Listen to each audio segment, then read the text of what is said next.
अस्सलामुअलैकुम गाइस, कैसे हैं आप। उम्मीद करते हैं आप सब खैरियत से होंगे, खुश होंगे और हमारी दुआ है कि आप हमेशा खुश रहें, हंसते और मुस्कुराते रहें। मेरा नाम है रहमान अनवर और मैं हूं अली हसन और मैं हूं ज़फर इकबाल। और आज हम जिस वीडियो पे करने जा रहे हैं, इस वीडियो का टाइटल है Indian railways 1 lakh crore plan to make everyone happy. तो देखते हैं वीडियो। अगर वीडियो पसंद आए वीडियो को लाइक, चैनल को सब्सक्राइब ज़रूर कीजिएगा। तो देखते हैं।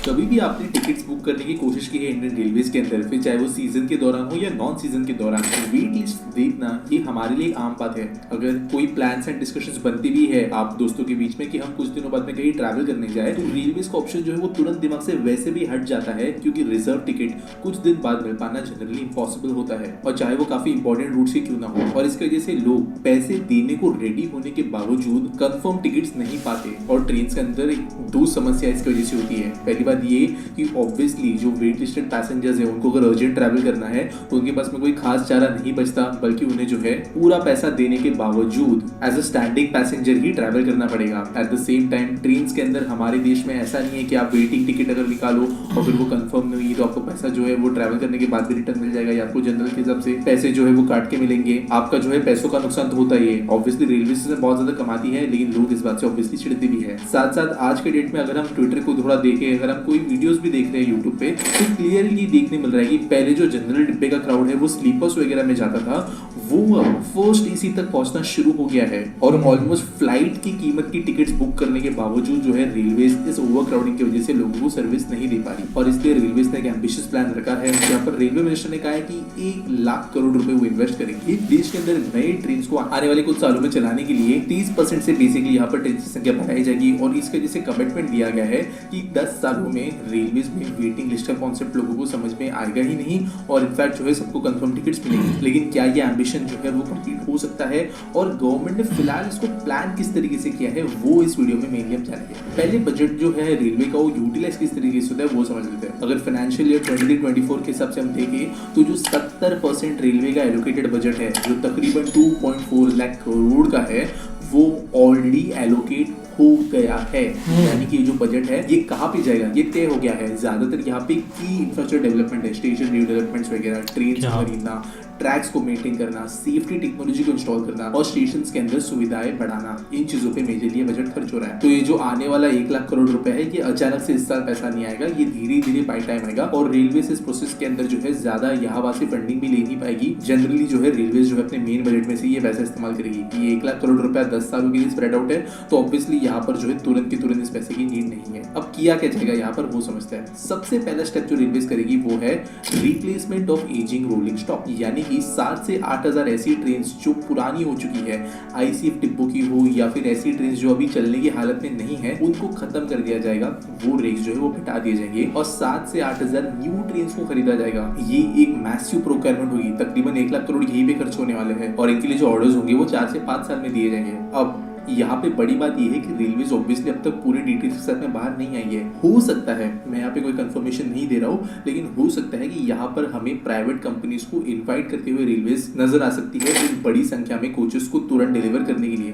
7 से 8,000 नई ट्रेन डिलीवर करना कोई बहुत ज्यादा नॉर्मल बात नहीं है। ऑब्वियसली इसके लिए कैपेसिटी चाहिए मैन्युफैक्चरिंग की, और हो सकता है कि प्राइवेट कंपनीज को इसके लिए ओपन अप किया जाए। दूसरी बात, ये जो नए रेट्स है ये बेहतर कैपेसिटी के साथ में होंगे। पुराने ट्रेन को तो रिप्लेस करेगी ही, लेकिन by time brand new rails को ऐड करने की वजह से ट्रेन की संख्या बढ़ेगी। सेकंड होगा इम्प्लीमेंटेशन टाइम में। वैसे जो प्रोक्योरमेंट का टाइम है ये 15 सालों पे सेट किया गया है, और जो ओल्डर स्टॉक है उसको ग्रेजुअली रिप्लेस करते हुए एक स्टॉक्स को ऐड किया जाएगा। इसका मतलब क्या है? बेसिकली ऐसा नहीं कि एक ट्रेन आई तो दूसरी ट्रेन खत्म कर दी जाएगी। ट्रेन अगर चलने लायक अभी भी कंडीशन में है तो जब तक वो चल सके तब तक रेलवे जो है दोनों ट्रेन को साथ साथ चलाएगी, तब तक नई ट्रेन ऑब्वियसली बनती रहेगी। तो रेलवे की कैपेसिटी इमीडिएटली बढ़ेगी। एट द सेम टाइम जो रोलिंग स्टॉक रिप्लेसमेंट है वो धीरे धीरे इन टाइम होगा। इसका अगला काम जो करेगी वो होगी एक लार्जर रेलवे अपग्रेड। अब यहाँ पे नई ट्रेन बनेगी तो यहाँ पर ऑब्वियसली जो सबसे बड़ा सवाल उठता है वो है कैपेसिटी ऑफ रेलवेज का। हमारे सिग्नलिंग सिस्टम्स, हमारे प्लेटफॉर्म्स, हमारे ट्रेन जो है गुड्स के हिसाब से या पैसेंजर्स के हिसाब से ऑलरेडी कंजेस्टेड लेवल पे चलते हैं। इसके अंदर अगर जितनी नई ट्रेन को ऐड कर दिया जाए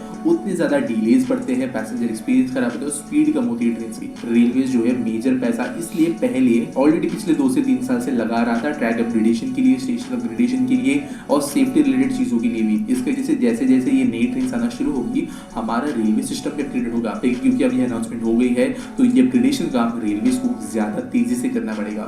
नेक्स्ट जो काम होगा वो है रेलवे के इन्वेस्टमेंट रिक्वायरमेंट का। अब ये प्रोजेक्ट तकरीबन लाख करोड़ का है, लेकिन रेलवे मिनिस्टर के हिसाब से 12 लाख करोड़ की जरूरत है रेलवे को, जो सारे के सारे उनके डिमांड्स उसको पूरा करने के लिए साल 2030 तक। अब RLDA, IRFC ये सारी जो रेलवे की सब्सिडरीज है इनके थ्रू ये फंडिंग हो सकती है, प्राइवेट लेवल पे भी गवर्नमेंट कुछ काम करेगी और इसके वजह से ये रिक्वायरमेंट्स भी अश्योरेंस दिया गया है कि पूरी कर ली जाएगी। अगला जो काम यहाँ पे किया जा रहा है इस चीज को इंप्लीमेंट करने के लिए वो है ट्रैक लेइंग प्रोग्रेस। जैसे मैंने कहा ट्रैक अपग्रेडेशन से काम चल रहा है। कहा ये गया है कि करंट फाइनेंशियल ईयर क्लोज होते होते ही देश के अंदर 5500 से 6000 kilometre of new tracks available रहेगी और करेंटली जो रेलवे ट्रैक लेइंग प्रोसेस है ये 16 किलोमीटर पर डे पे चल रहा है। ऑब्वियसली ये एक बड़ी बात है। अब स्पेशली अगर हम हमारे नॉर्दर्न और नॉर्थ ईस्टर्न पार्ट को देखें तो यहाँ पर रेलवे लाइंस नहीं बन रही है, तो जो कैपेसिटी है रेलवे की वो पैसेंजर सर्विस के हिसाब से रेलवे को तो बढ़ानी है, और लेकिन ट्रैक संख्या बढ़ने की वजह से यहाँ पर नई ट्रेन को अकोमोडेट करने के लिए भी चक्कर। अगला जो एक मेजर फैक्टर होगा इस पॉलिसी के इम्प्लीमेंटेशन के लिए वो होंगे डेडिकेटेड फ्रेट कॉरिडोर्स। आप जानते हो कि western dedicated freight corridor almost पूरी तरीके से कंप्लीट है, महाराष्ट्र सेक्शन छोड़ के। ईस्टर्न DFC तो आप कह सकते हो मोर देन 95% तो 80% के आसपास में नीचे से भी ट्रेन जाती है, कार्गो टर्मिनल्स है, ये सब धीरे धीरे DFC के साइड में शिफ्ट हो रहे हैं और ट्रेन ऑब्वियसली बड़े लेवल पे चलना शुरू हो गई है। इसके कारण जो नॉर्मल पैसेंजर रूट्स है वहां से बड़ी संख्या में धीरे धीरे गुड्स ट्रेन सब DFC पे शिफ्ट होना शुरू हो गई है, जिसके कारण यहाँ पर और जगह मिलेगी पैसेंजर ट्रेन चलाने के लिए। और रेलवे यहाँ पर लास्ट जो इनका स्टेप है वो है 3000 नई सर्विसेज को ऐड करेगी। साथ साथ यहाँ पे कुछ छोटी चीजें भी कही गई है। फॉर एग्जाम्पल जो पैसेंजर ट्रेन है इनका लोकल मेंटेनेंस किया जाएगा, जहाँ पर ये जाती है उस हिसाब से रेलवे के इंफ्रास्ट्रक्चर को बेहतर तरीके से यूज किया जाएगा ताकि ट्रेन को एफिशिएंटली चलाया जा सके। अब मेरा इसके ऊपर क्या ओपिनियन है वो भी मैं इस वीडियो के अंदर बोलना चाहता हूँ। पहली बात, मेरी सबसे 30% कैपेसिटी आने वाले 10 सालों में ऐड करना काफी कम है। जिस हिसाब से हमारे देश के अंदर जो है माइग्रेशन बढ़ रहा है, फेस्टिवल्स हमारे देश में जिस तरीके से मनाए जाते हैं, 30% एक बहुत कम आंकड़ा है। क्योंकि अगर हम नॉर्मल टाइम पे भी देखें तो ज्यादातर ट्रेन जो है वो 30-40% ओवरबुक्ड होती है। 30% कैपेसिटी करने से ओवरबुकिंग खत्म नहीं होगी, लेकिन अगर आज के ही डेटा को पकड़ के चले तो वो जो है 10-15% बोलेगी। हाँ, इसकी वजह से ये जरूर होगा कि 3 महीने टिकट बुक करने के बदले आपको 1 महीने में मिल जाए, बट ऑब्वियसली मेरे हिसाब से डिमांड हुआ है तभी भी फुलफिल नहीं हो पाएगी। एट द सेम टाइम दूसरा एक पॉजिटिव चीज ये है कि देश के अंदर एक लेवल का अपग्रेडेशन चल रहा है। मैं खुद की फैमिली फ्रेंड्स के जरिए ये चीज बोल सकता हूँ, हो सकता है कई सारे लोग रिलेट भी करेंगे कि जो लोगों ने स्लीपर क्लास में सफर शुरू किया है वो अब 3rd AC में शिफ्ट हुए हैं, 3rd जो है वो 2nd में जा रहे हैं, 2nd जो है 1st में जा रहे हैं, 1st वाले फ्लैट पे जा रहे हैं। और eight the same time aviation भी देश के अंदर जो है काफी कॉमन बनता जा रहा है। इसकी वजह से जो ट्रैवलिंग के लिए यूज होने वाले मीडियम्स थे वो चेंज हो रहे हैं। देश के अंदर जो है ज्यादातर लोग सिर्फ और सिर्फ ट्रेन के अलावा ट्रैवल करने के लिए कोई ऑप्शन पहले देखते ही नहीं थे, और कई जगहों पे ओनली ऑप्शन भी था, लेकिन नए बन रहे एयरपोर्ट्स के कारण जो है ट्रैवल पैटर्न शिफ्ट हो रहे हैं। एट द सेम टाइम कई सारे हाईवेज ऐसे बन रहे हैं जो रूट नेटवर्क्स को पॉसिबल बनाते हैं। For example Mumbai to Delhi bus से ट्रैवल करना पहले इम्पॉसिबल था। हालांकि सर्विसेज कुछ मिलती थी, लेकिन कोई भी जो है 24-25 घंटे ट्रैवल नहीं करना चाहता बस में, लेकिन 12 घंटे जो है एक्सप्रेसवे से ट्रैवल करना कोई बड़ी बात नहीं है, स्पेशली ओवरनाइट बस के अंदर। सेम चीज जो है हमें देखने मिली है ऐसे सेक्शंस में जहाँ पर हाईवेज बेहतर बने हैं। पहले मुंबई टू राजस्थान बसेस नहीं होती थी, आज है, तो ये चीजें भी आगे जाकर मदद करेगी देश को। आपको इसके बारे में क्या लगता है मुझे कमेंट सेक्शन में जरूर बताना। हमारे ट्विटर को जरूर फॉलो करें, हमारे व्हाट्सएप चैनल को ज्वाइन करें, बाकी सब जो यूट्यूबर्स बोलते हैं करने को वो सब भी करें, और मिलेंगे अगले वो सब कुछ करें। भाई ने सही एंड बार बोला। लाइक, सब्सक्राइब, कमेंट ये चीज़ें भी करें। लेकिन ये कि एक वीडियो पर आए तो इसमें कोई शक नहीं, एक बहुत बड़ा जो बजट है ना वो एक रेलवेज़ को दिया गया है, और रेलवेज़ जैसे एक अपडेट की जा रही हैं, एक नई से नई रेलवेज़ ऐड की जा रही हैं, तो उम्मीद है कि आने वाले कुछ सालों में अब एकदम से तो चीज़ें नहीं ना बदल सकती कि एक काफ़ी ज़्यादा रश होता है ज़रूर ट्रेन्स में, एक फ़र्स्ट क्लास में तो इतना नहीं, बाकी पीछे जो होता है वहाँ थोड़ा होता है, लेकिन आहिस्ता आहिस्ता एक अश्विन सर जैसे बोलते हैं ना, आहिस्ता आहिस्ता जो चीज़ें हैं ना वो बदलेंगी। ऐसे ही एक रेलवेज़ जल्दी जल्दी से अपडेट किए जा रहे हैं, लाइंस हैं। अब एक काम करना इतना आसान नहीं होता, मतलब एक प्रोजेक्ट के लिए कोई 2-3 साल, 5 साल, 10 साल चाहिए होते हैं। तो अब ये 1 लाख करोड़ रुपया भाई, पूरा 1 लाख तो ये दिया गया रेलवेज़ को। तो इसमें काफ़ी अच्छी तरह एक चीज़ें आएंगी। और एक वंदे भारत या बुलेट ट्रेन, ये चीज़ें भी आहिस्ता आहिस्ता चलते जाएंगी, लेकिन बुलेट ट्रेन का ना सबको वेट है कि जल्दी जल्दी वो नहीं, जो सबसे एक बड़ा फ़ायदा होता है ना वो होता है कि आप खुद मतलब कि अपनी कंट्रियों में ट्रेन बनाते हैं, तो आप मतलब कि हर चीज़ से मैनेज कर सकते हैं। एक बढ़ती हुई आबादी, एक लोग कितना एक रुझान करते हैं कि ट्रेनों की तरफ है, तो उसके लिहाज से भैया आपको मतलब इसमें कोई शक नहीं है। जब भी ऐसा कोई मौका आता है ना, एक लोगों को दिक्कत आती है, तो कोई ना कोई भाई एक ट्रेनों की भी एक पीएम मोदी भाई एक लॉन्च कर देते हैं स्कीम, भाई ट्रेनें बनाते आओ। आप वंदे भारत जो है कितनी चलाई हैं ट्रेनें, बहुत ट्रेनें चलाई हैं। हाल ही में उन्होंने भाई कोई ट्रेन चलाई थी, मुझे उसका नाम भूल गया, वो भी एक ऑरेंज मतलब के कलर की थी, और वही वंदे भारत थी वो भी, लेकिन कलर चेंज था उसका। कलर चेंज था वंदे भारत का। तो इसलिए भाई अब एक सबसे बड़ा मुझे तो लगता है कि जाल इंडिया में ही है ट्रेनों का। बहुत ट्रेनें चलती है हर किस्म की, लग्जरी भाई एक टूरिज्म ट्रेन और भी काफ़ी चलती हैं। तो इसमें काफ़ी भाई उन्होंने इस दफ़ा इन्वेस्टमेंट की है। आगे एक इसमें बेहतरी भी ज़रूर है कि जैसे लोग एक रश हो जाता है ना लोकल में ट्रेनों में, वो कम से कम चीज़ें ज़रूर रुकेंगी। नहीं बिल्कुल ऐसे ही है, लेकिन ये कि जब ट्रेन में इतना रश एक तरह का नज़र आता था ना, तो उस वक्त ज़रूर कन्फ्यूजन होती थी कि यार ये क्यों इतना रश है।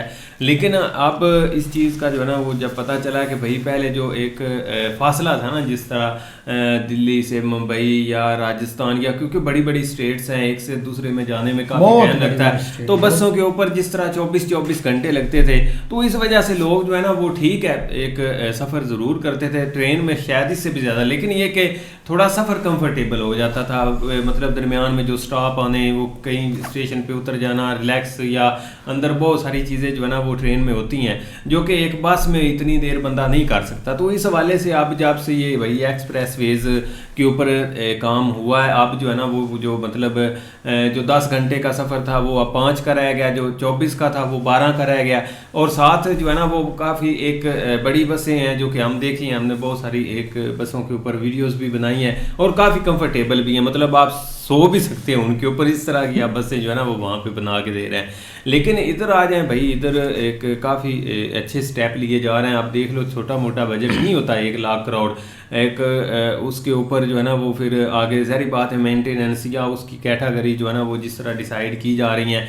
लेकिन अब ये एक होप ज़रूर है कि 2030 तक जो है ना वो काफ़ी एक जो है ना वो चेंज नज़र आएगा इसमें ट्रेन वाले सिस्टम में, क्योंकि अब जैसे जैसे वंदे भारत जो है ना उसको एक लॉन्च किया जा रहा है, एक कैटेगरी से अब जो है ना वो जिस तरह अब उसको नीचे जो है ना वो एक स्लीपर की तरफ भी लेके आ रहे हैं, तो उसमें जो ओल्ड है ना उसका काफ़ी रुझान कम हो जाएगा, साथ जो एक स्पीड भी अच्छी मिल जाएगी और लोगों के लिए जो है ना वो काफ़ी उसमें एक नई फैसिलिटीज़ भी दी जाएंगी, जिसमें एक आप काफ़ी रिलैक्स भी हो सकते हैं, क्योंकि तादाद का काफ़ी वहाँ पे एक ज़रूरत होती है, जिस वजह से जो है ना वो मुसाफिर क्योंकि जितनी ज़्यादा ट्रेनें होंगी उस हिसाब से मैनेज करना भी आसान हो जाएगा।